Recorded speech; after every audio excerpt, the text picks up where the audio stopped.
So if you have a dog that has a history of biting and you want to work with them, using a muzzle can be great because number one, it negates the dog's ability obviously to bite, and that's obviously what everybody understands. But the second thing is there's some human psychology involved. If a human is working with the dog and the dog has a muzzle on, now as a human I feel more secure knowing that the dog can't do me damage. Now the dog can pull it off. So it's important that you have a properly sized muzzle. I do not have a properly sized muzzle for Callie here because she's not a muzzled dog. But I'm going to talk about the two different types. This is the first type that everybody thinks of when they get a muzzle, or this is what most people get because they don't want to get the Hannibal Lecter looking muzzle, which looks like this. And we'll talk about this one here in a second. That's okay.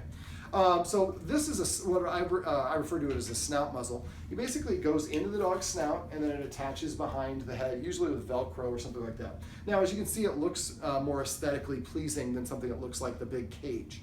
The problem is dogs, when they are stressed out, breathe a lot, and these usually have an opening at the bottom as well, so you can kind of make it a little bit bigger if your dog has a bigger snout, like a pitty or something like that. Now, dogs, when they get excited, they open their mouth to let stuff evaporate off their tongue. This is how they cool down because they can't really sweat except for their paws.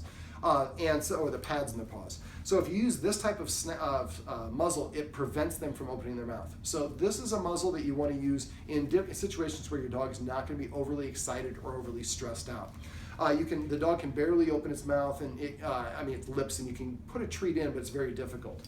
This one has an opening here and an opening here, so it's much less confined for the dog, although it looks a little bit more business-like or professional.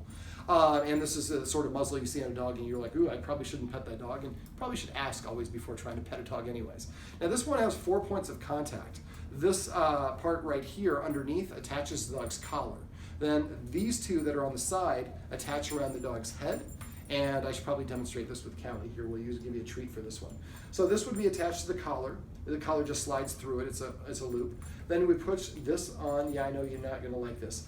And then this part goes around behind their head and is collapsed. And then this part right here goes between the eyes and collapses to the side, the one that goes around the side.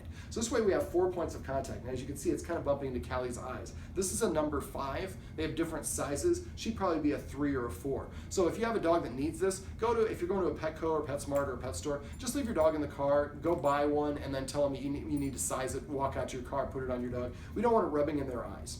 Now, the problem with the muzzle, because dogs learn through association, repetition, and good timing, they can start to associate the muzzle as something bad is about to happen, because most people simply put the muzzle on the dog and then take it to a dog park or someplace where it's stressed out or anxious or nervous.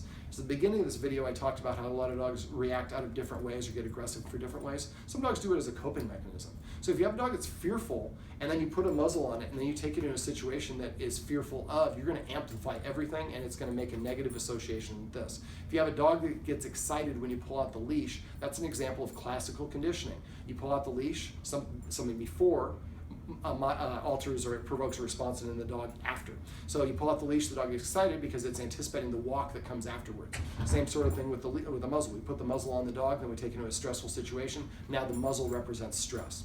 So in this video, basically, this is a long lead up to this is the technique that I'm going to go over. I'm going to back up a little bit so you can see how Callie and I use this. In order to do this, you're going to need a muzzle like this that's properly sized for your dog. You're going to need some high value reward. Now I'm going to be using roast beef in this. If your dog has an allergy to meat, you could use chicken or turkey. You just want it sliced thin, kind of like deli meat, and in slices maybe about the size of, maybe about 4 or 5 inches across and a couple inches tall. If you just get a regular slice of roast beef, you tear it in maybe 2 or 3 pieces. You want to be able to lie it across. I'm going to basically demonstrate completely with this so you can watch at home and do the same thing with your own dog. All right, California, you're going to come over here. Let's have better camera presence and come in with a profile. There we go.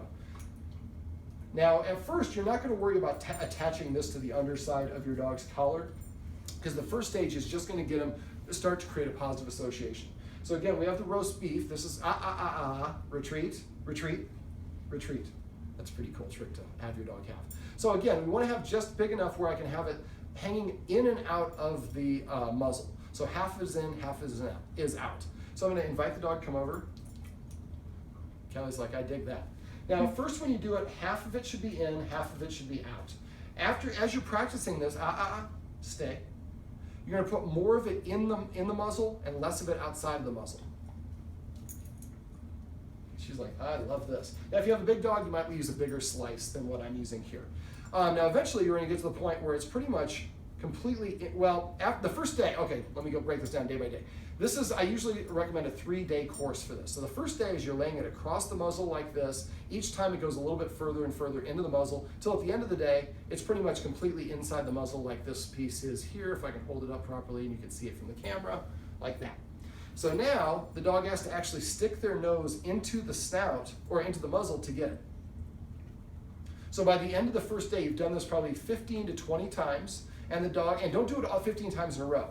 Do it once and then put it aside and go do something else and come back and do it again. You want it sprinkled throughout the day. And every time that this thing comes out, man, I get this roast beef, and as a dog, I love roast beef. The second day, what we're gonna do is we're just gonna take the piece of roast beef and we're gonna put it directly inside. So it's gonna be at the bottom of the muzzle. Now I'm gonna use high value training treats with this. You could also use a second piece of roast beef. So the second day, what I'm gonna do is I'm gonna let her go in. And you see she's keeping it on, she's kind of gobbling it, and the idea is I'm gonna keep it on for a second, and as soon as it comes off, I'm gonna give her another treat. And then she's gonna be able to go out and do something else. Now, if you have a dog like Callie that loves to fetch, maybe taking her outside playing a little fetch after doing this creates even more of a positive association. I do a little work, then I get a dessert afterwards, and the dessert, obviously, in the course of a fetch. So throughout the day, as you're doing this, you're gonna put one piece of roast beef in here. Callie's loving this. And each time that you're going to do this, you're going to be holding it slightly longer. And this piece in the front, you can actually take it off of, you can undo it if you want originally. Sometimes it gets a little bit in the way if you're not using that piece yet. So again, you can put your hand at the back of your dog and hold it on there. Now the idea is we want the dog not to be pulling away like Callie's demonstrating here. Thank you, Callie. I didn't even train you to do that. All right, but over here, sit, retreat. There we go. So by the end of the day, you're able to do this and then hold it here for up to about a minute. And you shouldn't be forcing it on at that point. If your dog is trying to pull away, then just go back to letting her dunk her head in there and holding it for maybe 1 second, next time 2 seconds, next time 3 seconds. Some dogs go faster, 1 second, 5 seconds, 10 seconds. You just keep doing this at your dog's pace. Your dog is gonna dictate it. And make sure, another little tip, when this is going on, there's not a crying baby, there's not a party going on next door, nobody's running the lawnmower or anything else that's gonna be stressful or distracting to your dog. We want it to be a nice, calm, positive experience. When we get to the last day, the third day, and again, this might take you longer for your dog, especially if you have, and this technique will work for your dog if you've introduced this in a bad way. It's just gonna take a little bit more practice. So basically what I'm gonna do, we'll get a bigger piece for you, California, is you're gonna take a piece, put it all the way in, just like you did on the second day. So the second day, you're gonna do, again, 15 to 20 times. You're gonna put it in like this. Then what we're gonna do is we're gonna actually attach it. So this first one, I'm not even gonna really fasten it. I'm just gonna go like that, pull my hands away. Well, fasten it better so it doesn't fall off. But the idea is just to leave it on 1 second and immediately take it off, and then give your dog a treat. And at this stage, when you get to the third day, I would start assigning a command word for this. And you can call it muzzle, but anybody who's watched my videos knows I like to use positive or levity. So I would maybe say helmet, or face mask, or safety gear, or something like one-word commands would be better.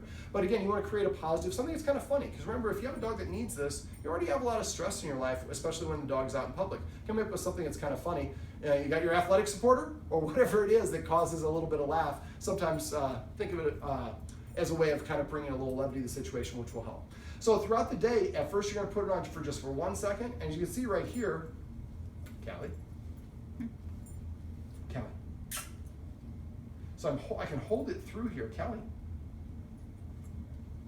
There we go. And she can find it. So again, we're going to leave it attached for progressively longer and longer periods of time. At first, it should be, like I said, on and off. So it's only on with your hands away for about 1 second. Then you want to do it for maybe 3, 5, and work your way up to the point where you can be up to about 5 or 7 minutes with this on the dog. Now, once you get to this point, you should pull this out, and the dog should willingly run over and be happy and tail, and you should see just with your dog's body language, it feels comfortable using the muzzle. If not, then keep on increasing the length of these steps. Don't go from draping it off to the side to holding it on your dog until your dog comes over willingly and dunks their nose in there without any hesitation. That's the first day. Second day, you want to be able to put it in there, hold it up here without having to really put much pressure on her back. She's not trying to pull away. That's the second day. The third day, you should be able to attach it and have the dog not hitting their paws to try to knock it off. If they do, you can pull out when the dog's wearing it, and you can offer a treat through it, and just keep on doing this while the dog is wearing the muzzle. And eventually, at first you might have to go constantly. Then you might be able to go boom, a little bit of a delay. Boom, little, and gradually increase that delay. Now, once your dog is comfortable wearing this muzzle and doesn't try to paw at it and feels happy and is nice and relaxed, the idea is for as much you use the muzzle when the dog is in a stressful situation, it should have an equal amount or greater in a non-stressful situation. So your dog should practice wearing this at home when it is not stressed out and there's no threat of it biting anyone. That way it doesn't associate when every time the muzzle comes on, I'm gonna be stressed out, I'm gonna be fearful, I'm gonna be aggressive, I'm gonna be territorial. It just means I'm gonna get a lot of roast beef. Right, Kelly? Out. All right. So take your time, go at your dog's pace, but if you use this properly, this can be a very positive tool that can help you and your dog and anyone your dog meets feel safe.